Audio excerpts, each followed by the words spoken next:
Oke, selamat sore Kak. Suara aman Kak? Silakan saudaraku. Aman, aman. Silakan saudaraku.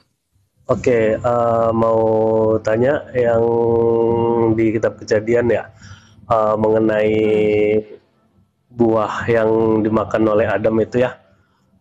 mm-mm, Itu kan kayak pernah baca cuman agak lupa ntar kalau ini dibenerin.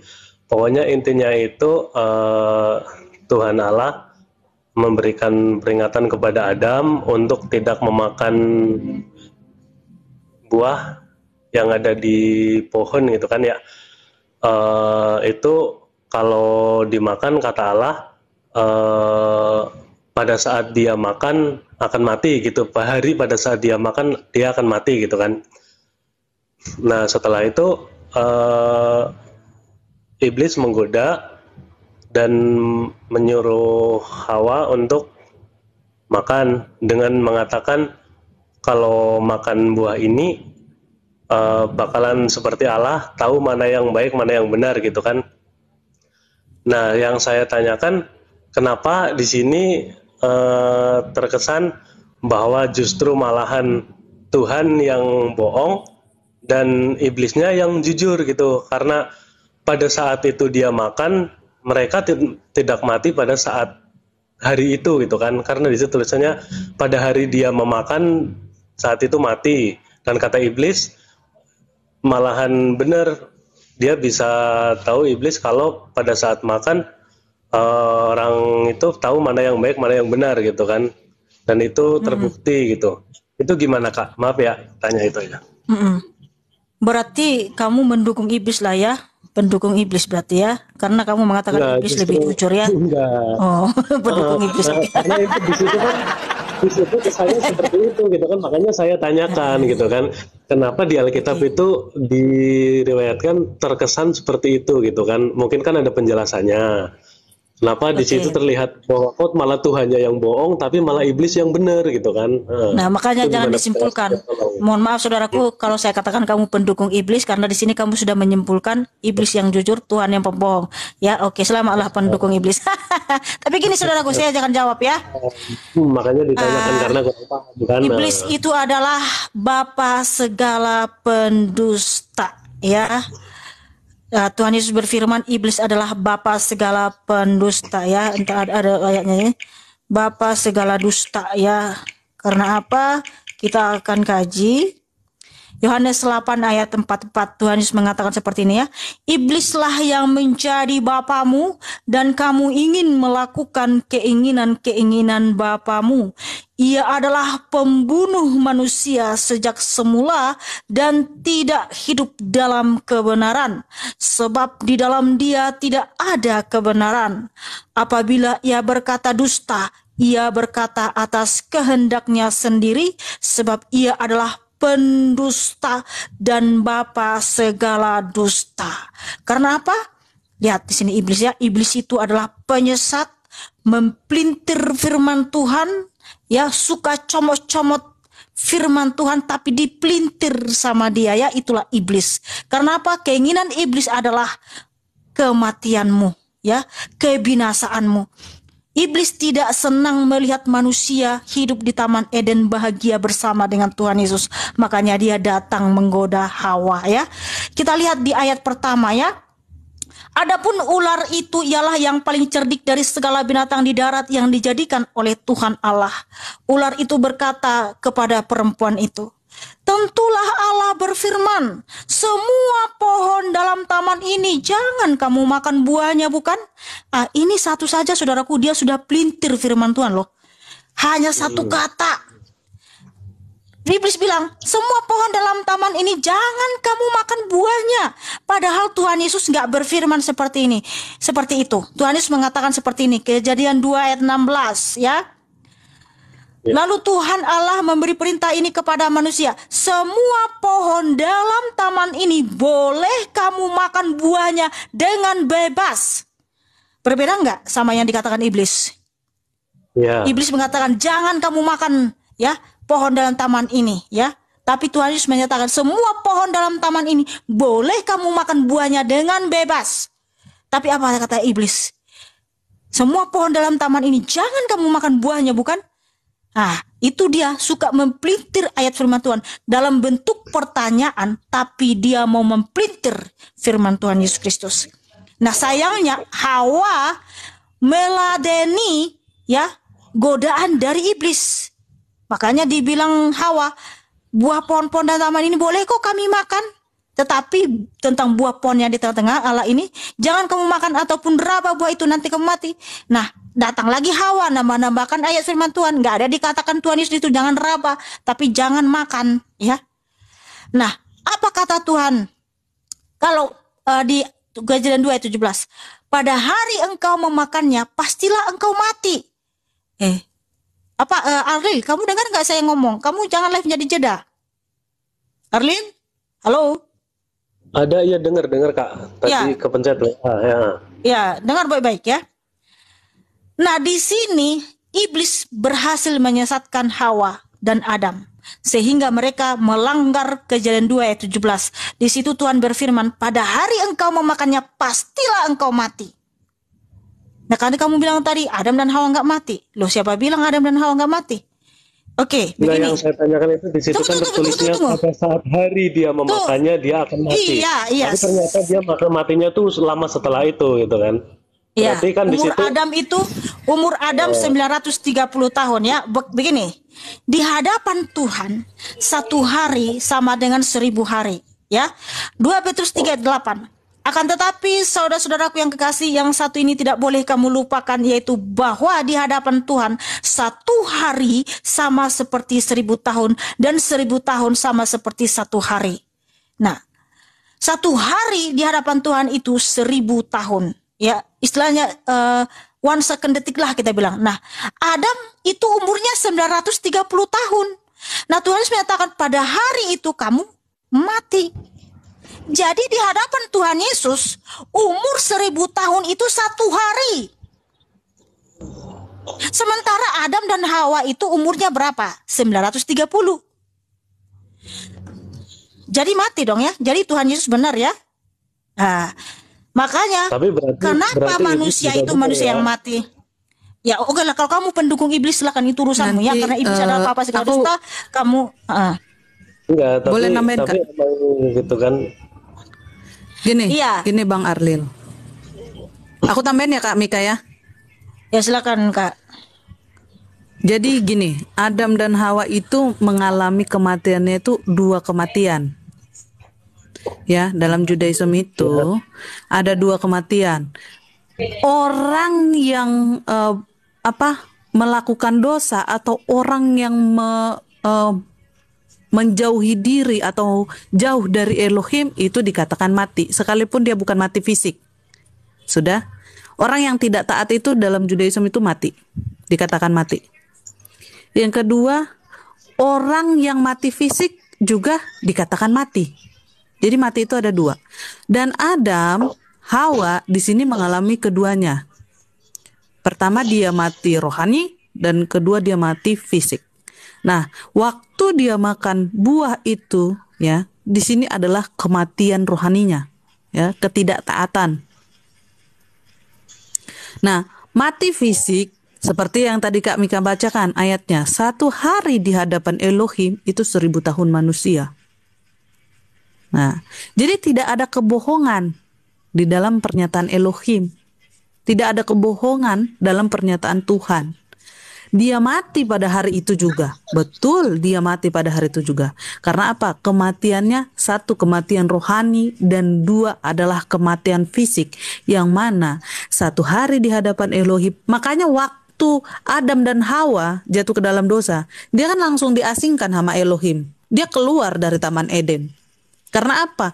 Kalau dia masih di dalam teritorialnya Elohim, ya, di dalam zona waktunya Elohim, dia sudah mati hari itu juga.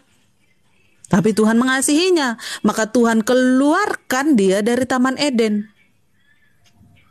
Gitu. Betul, jadi dia betul. tidak membuat teritori dari waktunya Tuhan, tapi waktunya manusia. Gitu. Ya, di Kejadian 2 ayat 17 itu mati di situ ada 2 hal, yaitu mati secara roh dan badani. Nah, diusirnya manusia dari Taman Eden pada hari itu juga artinya manusia sudah mati ya, terpisah dari Allah. Jadi tidak ada di situ bahwa Tuhan Yesus berbohong. Justru aneh kamu, kok kamu mendukung iblis ya, lucu juga nih si Arlil. Mendukung justru karena di situ keterangannya seperti itu. Iya. Dan yang pasti saudaraku, manusia mati ya. Makanya sampai sekarang keturunan Adam dan Hawa mengalami kematian karena dosa itu sudah diwariskan kepada keturunannya. Apa itu dosa waris atau dosa asal? Itu kematian ya.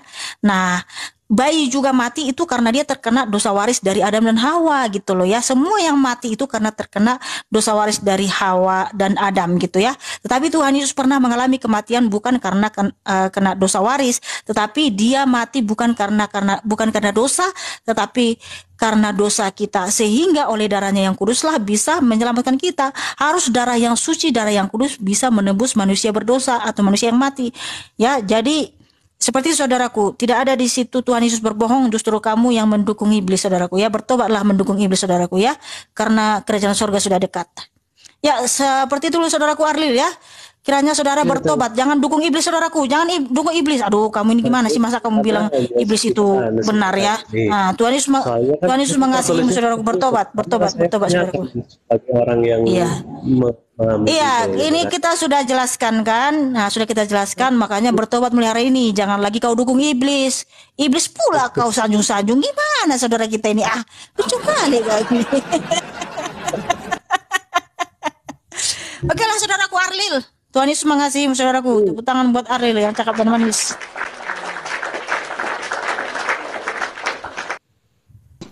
Oke, Friendly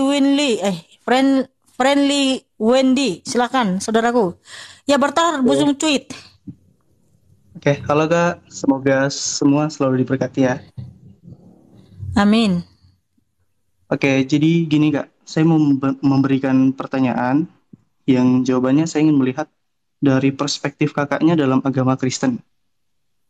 Oke, jadi sebenarnya pertanyaan ini udah saya tanyakan ke beberapa orang dan saya tidak pernah puas dengan jawabannya. Karena selalu ujung-ujungnya sama saja, yaitu jalani saja. Jadi gini Kak, nah kan tidak semua orang sefanatik itu untuk menjalani saja. Karena banyak orang seperti saya yang mencari kebenaran dengan berpikir lebih kritis. Oke, jadi masuk ke pertanyaannya. Jadi manusia itu hidup dan mati kan? Dan nantinya masuk neraka ataupun surga ditentukan oleh perbuatannya selama ia hidup. Jika ia melakukan lebih banyak dosa, maka akan masuk neraka. Dan jika ia melakukan lebih banyak kebaikan, maka ia akan masuk surga. Nah, pertanyaan saya, apakah kehidupan manusia yang diciptakan oleh Tuhan hanya berjalan sesimpel itu? Apa tujuan Tuhan? Sekian Kak. Thank you. Oke, ada yang mau menjawab? Silakan Joseph, silakan. Ya, shalom Kak Friendly Wendy. Semoga dalam penemuan jati dirinya dapat ditemukan dalam Yesus Kristus ya. Ya, saya bantu. Betul, memang dalam sisi manusia itu selalu haus akan banyak hal, haus akan kebenaran ya, kebenaran kritis ya. Kebenaran dari sisi orang itu kan selera pribadi dan juga pandangan pribadi, tetapi kebenaran Tuhan itu adalah kebenaran yang mutlak ya. Makanya saya selalu tekankan bahwa agama itu selalu sejalan dengan ilmu ya. Buktinya begini ya, saya masuk langsung ke penjelasan ya. Ketika tadi dikatakan bahwa ketika manusia hidup itu Tuhan itu maunya menentukan ketika manusia penuh dosa, kebanyakan dosa, dia akan masuk neraka. Lalu ketika dia penuh kebaikan, dia akan masuk surga. Apakah Tuhan menciptakan manusia dengan sesimpel itu? Tentu tidak ya. Dikatakan dalam firman Tuhan, dan juga saya berbicara dari sudut pandang gereja Katolik ya, magisterium gereja mengatakan bahwa Tuhan menciptakan manusia itu tadi sudah jelas ya, diberikan kehendak bebas atau free will ya. Makanya Tuhan itu menciptakan manusia ketika Tuhan ya memberikan putranya yang tunggal supaya dia dapat menebus dosa, Yesus Kristus. Dalam Yesus Kristus itu terserah manusia ya mau menerima rahmat dari Tuhan atau tidak. Nah, gereja Katolik mengenal ketika Anda menerima rahmat dari Tuhan dan semasa Anda hidup, Anda menghidupi iman Anda ya, Anda akan masuk surga yang kekal ya. Maka dalam gereja Katolik itu tegas, iman tanpa perbuatan adalah mati, itu dalam Yakobus ya, surat Yakobus ya, Injil Yakobus.